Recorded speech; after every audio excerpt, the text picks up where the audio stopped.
Former US President Donald Trump has said that the 2020 election probe allegedly targeting him is election interference. Trump has received a letter from a special counsel. It states that an investigation has been launched into Trump's efforts to change the 2020 presidential election results. A number of officials have testified against Trump. They said that Trump pressured them with claims of widespread voter fraud.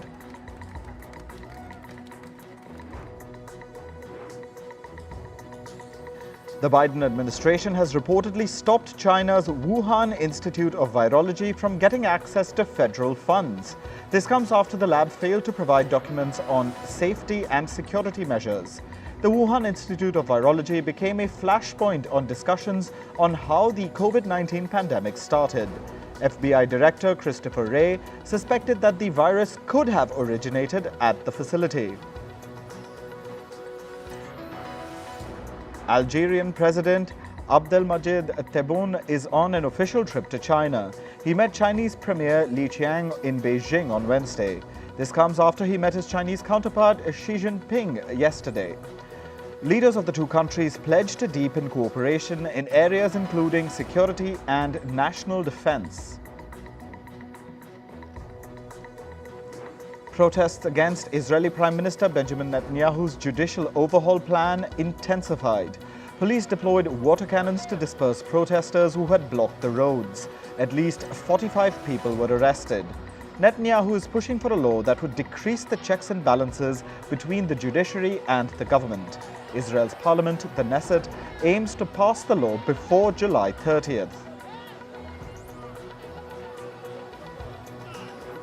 Thailand's court has temporarily suspended the Move Forward Party's leader, Pita Limjaroenrat, as a member of parliament.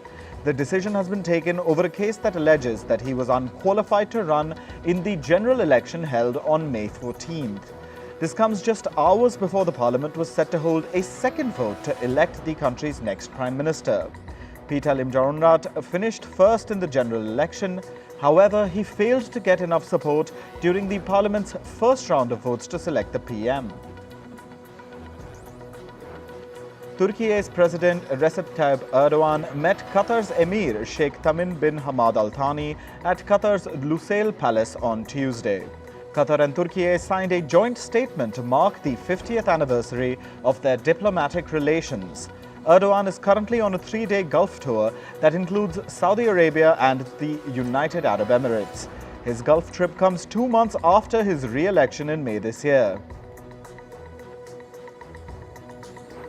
The former president of the Central American nation of Panama, Ricardo Martinelli, has been sentenced to more than 10 years in jail. This is over money laundering charges. He was accused of using public funds to buy a media conglomerate. The development threatens Martinelli's bid to contest in Panama's election next year. In climate news, campaigners from the group Just Stop Oil spray-painted the headquarters of the British Energy Department. The climate group said the department was targeted for issuing new oil and gas licenses in the UK. Earlier this month, the climate campaigners disrupted Wimbledon matches in Britain.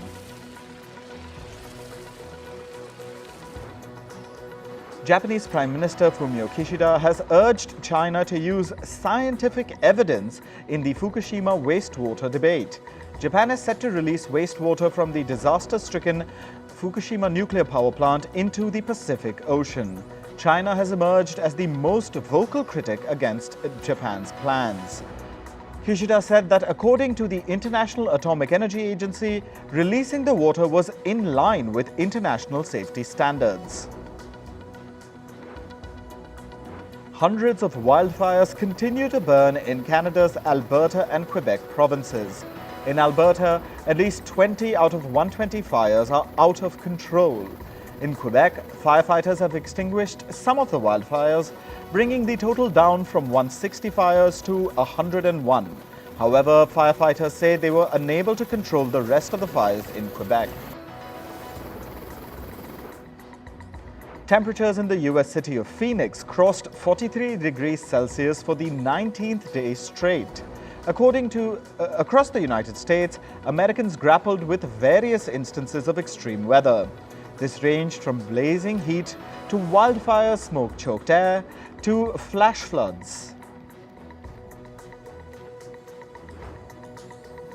Hospitals across Italy have seen a sharp rise in the number of people seeking emergency care for heat-related illnesses. Some hospitals reported a 20 to 25% rise in the number of patients arriving at emergency units. A heatwave continues to grip the country, with temperatures reaching record highs. Temperatures in Rome hit 41.8 degrees Celsius on Tuesday. It broke the previous record of 40.7 degrees set in June last year. A heat wave is scorching Japan's capital, Tokyo, as well. Temperatures crossed 37 degrees Celsius on Tuesday. City officials have advised senior citizens to stay indoors to avoid the chances of heat stroke. Japanese officials have installed machines that spray chilled mist to help residents stay cool. The World Meteorological Organization warned of more intense heat waves this year. They predicted that North America, Asia and Africa will see temperatures upwards of 40 degrees Celsius for a prolonged number of days till August. They added that this would increase the cases of deaths due to dehydration, heat stroke and heart attacks. Heavy rainfall caused a landslide in central regions of the South American nation of Colombia. At least 15 people were killed and several people are still missing. Over 22 houses were destroyed. Rescue operations are underway. The landslides have caused a blockage on highways in Colombia's central regions. Monsoon rains have caused India's Yamuna River to swell to dangerous levels for days now. The Yamuna River has overflowed in some parts of India's capital New Delhi and the northern state of Uttar Pradesh. Now the river has risen to the walls of the iconic Taj Mahal. Heavy rainfall caused flash floods in Russia's capital Moscow on Tuesday. Several roads were flooded and some low-lying areas were partially submerged. Moscow airport reported dozens of flight cancellations due to the bad weather. The heavy downpour came after 2 consecutive days of severe heat. Now moving to business and technology, the United Nations Security Council held its first meeting on artificial intelligence on Tuesday. Britain's Foreign Secretary James Cleverly chaired the meeting. Cleverly said he expects AI to fundamentally alter every aspect of human life. Meanwhile, UN Secretary General Antonio Guterres backed calls by some states for the creation of a new UN body. The group will support collective efforts to govern AI technology. The European Union has said that TikTok is not yet fully compliant with the region's upcoming Digital Services Act. This is according to a test carried out by the European lawmaker Thierry Breton. The EU is making it mandatory for large internet platforms to abide by its list of moderation rules. Failing to do so will put them at a risk of facing hefty fines or outright bans in European countries. Meta is releasing a commercial version of its artificial intelligence model, Llama. The latest version of the model is called Llama 2. It'll be distributed by Microsoft and will run on the Windows operating system. Facebook's parent company does not plan to charge for Llama's access or usage. This will offer a free-of-charge alternative to the expensive models sold by OpenAI and Google.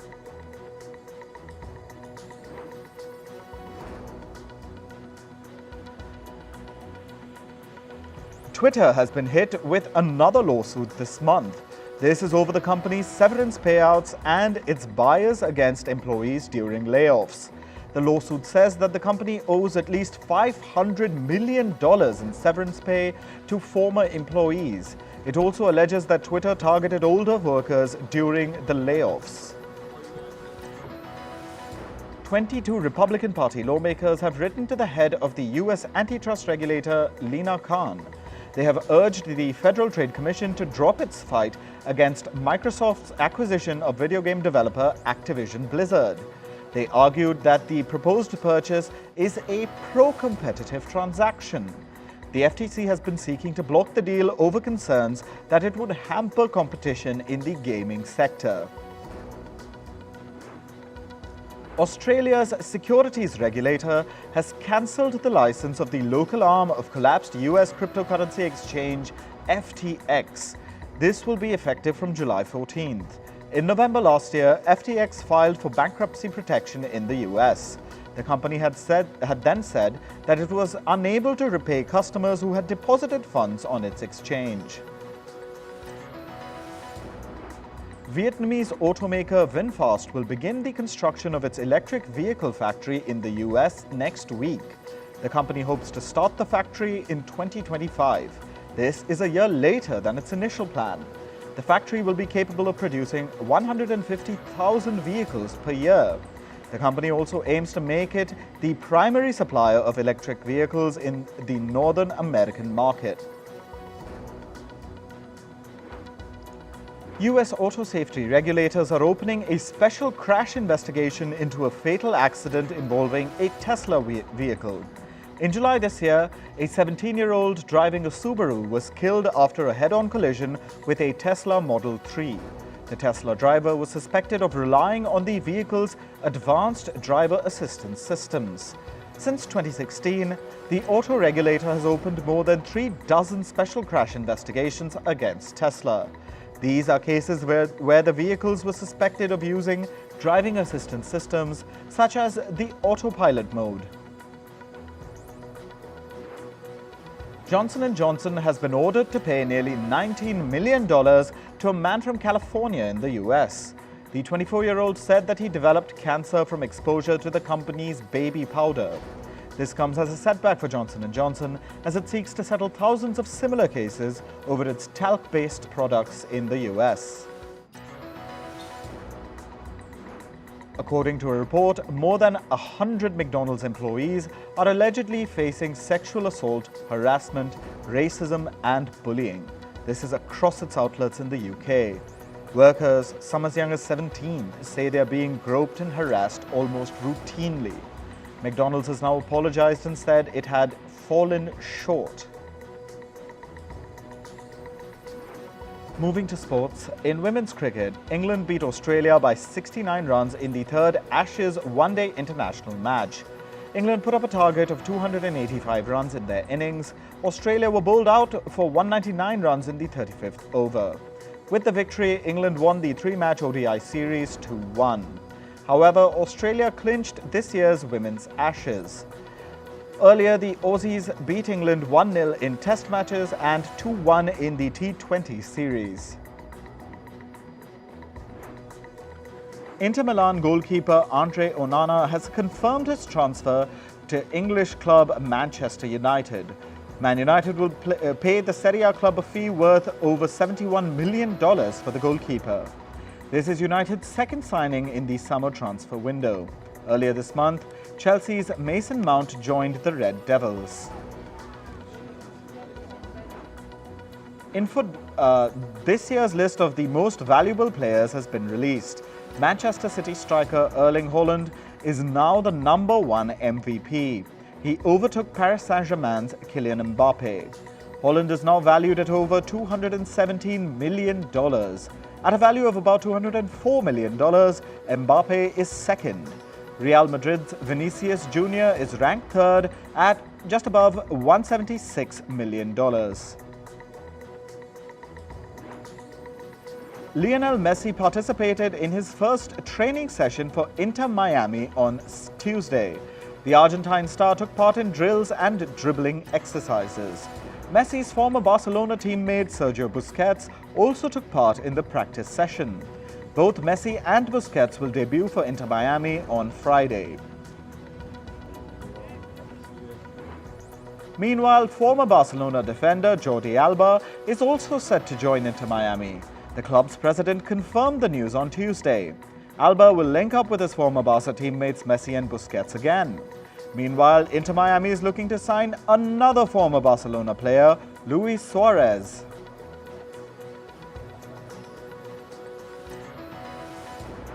FIFA unveiled a museum in the Australian city of Sydney earlier today.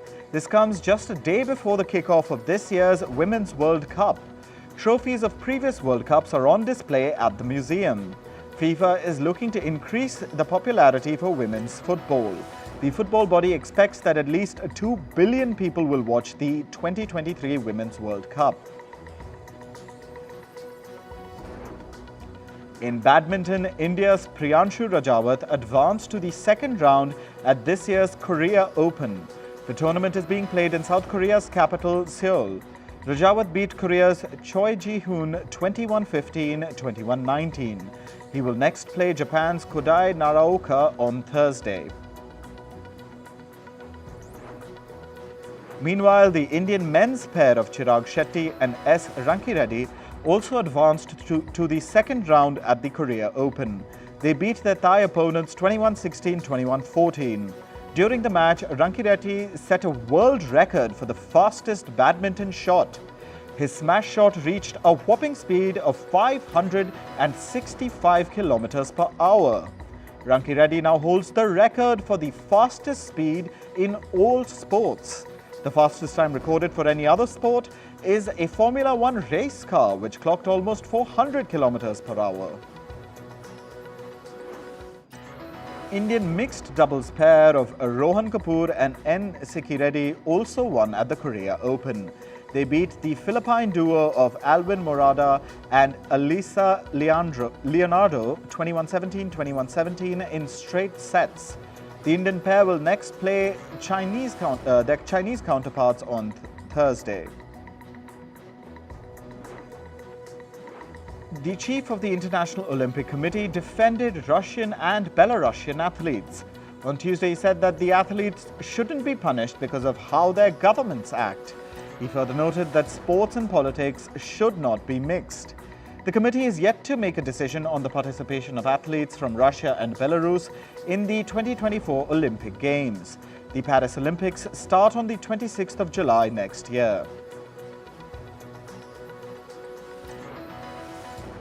Moving on to the world of entertainment, Elton John and husband David Furnish have testified on behalf of Kevin Spacey at the actor's sexual assault trial in London.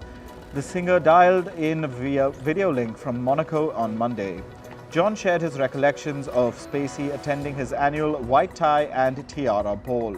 The event was hosted to raise money for the fight against AIDS. One accuser had claimed that Spacey grabbed his private parts while driving to John's event. American supermodel Gigi Hadid was reportedly arrested over the possession of cannabis on July 10th. The 28-year-old supermodel was vacationing in the British Overseas Territory of the Cayman Islands in the Caribbean. She was arrested at Owen Roberts International Airport upon arriving there with a friend via private plane. Hadid and her friend pleaded guilty and were each fined $1,000, but no conviction was recorded. Director Christopher Nolan has said he will not work on another movie until the end of the Hollywood Actors Union strike. Nolan's latest movie is Oppenheimer, a historical thriller starring Cillian Murphy as J. Robert Oppenheimer, the father of the atomic bomb. The SAG-AFTRA strike began on July 14th, and the film's actors showed solidarity by walking out of the London premiere of Oppenheimer. Disney's live-action adaptation of Lilo and Stitch has come to a halt. It joined the ever-growing list of productions shutting down in the fallout of the SAG-AFTRA strike. Inspired by the 2002 animated film, Lilo and Stitch is one of several upcoming Disney live-action remakes. Filming began on May 1st on location in Hawaii. What's particularly noteworthy is the claim that the remake only had a week left of filming before it was shut down. Dwayne Johnson, popularly known as The Rock, is about to break a Hollywood record for the highest paid actor. The WWE wrestler turned actor's new Christmas movie is reportedly set to make him the highest paid actor of all time. Red One, which is expected to debut on Prime Video later this year, will reportedly earn Johnson a hefty $50 million. This would be the highest upfront fee for any single actor in Hollywood history.